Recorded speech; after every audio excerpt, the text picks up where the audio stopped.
I'm Eric Singer, Gazette.com with Broncos Future, and this is the future of the Denver Broncos from here on out. Coach Gary Kubiak, soon to be announced officially by the team, but the contract is signed, sealed, and delivered. Joining me now, sports columnists with the Gazette, Paul Klee and David Ramsey, both on the phone with us.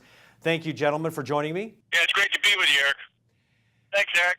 All right, both of you said last week that Coach K was going to be the man. First, Paul Klee from Denver, let's talk about the focus of where the Broncos are intending to go with Coach Kubiak. Well, it looks to me, Eric, like and David probably will echo this, that they're going back to the future at this point, and they're getting some of their band back together. They had a lot of success in Colorado when Gary Kubiak was the offensive coordinator and John Elway obviously was the quarterback. So we'll see if they're able to rekindle some of that success.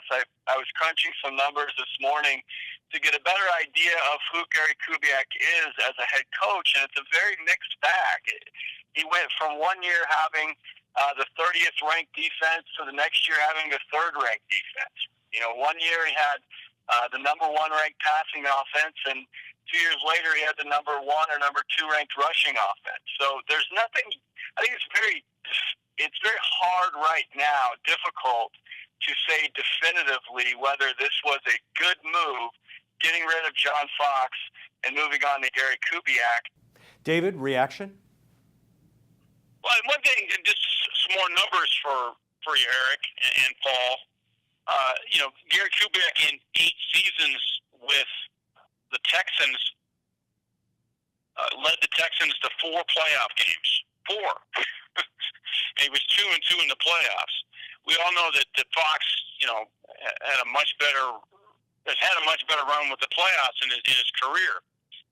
And the question that runs through my mind, and I think runs through any honest Bronco observer's mind, is Gary Kubiak an improvement on John Fox? And that's not an indictment of Gary Kubiak. That's a proper, view of John Fox, who in many ways did magnificent work here in Denver. And Paul's written about this, and it's true.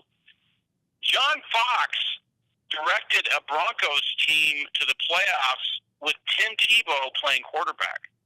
He adapted to that team. He adapted to the strength. That was one of the best coaching jobs I've ever seen. And I'm an old guy. So, Kubiak has a tough task ahead because John Fox is an elite NFL coach. There's no doubt in my mind about that. So do both of you think at this point, with Coach Kubiak coming on board, do you foresee the $19 million man for next year, Peyton Manning, coming back as well? I do.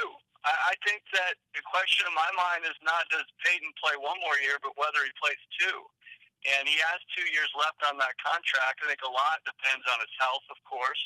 But, he should fit well with Gary Kubiak. And we know he has a good relationship with John Elway. David? Well, the question isn't so much if Manning will be back, or the question is, will Manning be Manning? And if you answer yes to that question, you're taking an exception to history. If you look at football history, there's been a precious few 39-year-old quarterbacks who performed at an elite level. There's been a few, but you are making a bet on a 39-year-old quarterback who's had 4 neck surgeries. So the question, I think Manning's going to be back. Paul and I agree on that.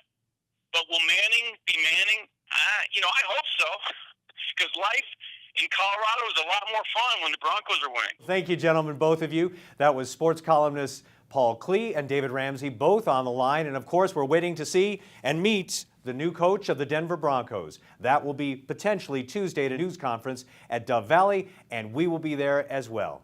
With Broncos Future, I'm Eric Singer, Gazette.com.